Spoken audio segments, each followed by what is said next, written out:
Hej hej gött folk och välkomna till en ny video, eller ska jag säga informationsvideo. Idag så ska vi nämligen prata om vad som ska hända här på kanalen. Vad blir det? På 1 december så ska vi fira ett öppna med gamla SMP. Så ni får gärna kolla på det då när jag släpper videon. Och ni kan till och med skriva i kommentarerna om ni vill vara med, så det funkar. Ja. Vad mer har vi planerat? Jo, jag ska bara lägga upp video nu så här. Minst 2 gånger i veckan. Och på helgerna ska jag alltid lägga upp en video.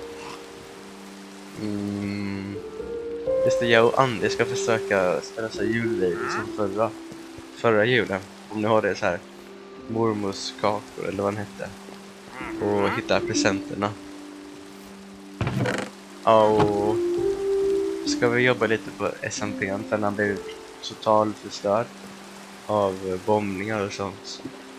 Vilket jag tycker låter som en väldigt bra idé. För det är inte så roligt att ha en förstörd SMP som vi kanske får.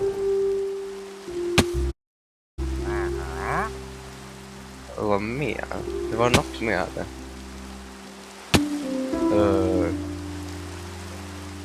Just så, känn inte en press på like och subscribe, bara gör det om du verkligen vill det. Så gör det, om du tycker videon är dålig så gör inte det då. För om du inte vill se detta så subscribe inte då, för du vill något att se detta. Jag ska inte göra det bara för att. Japp, det var nog det.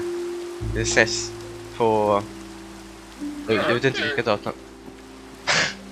Jag vet inte när det är, fast vi ses på 1 december. Hej då!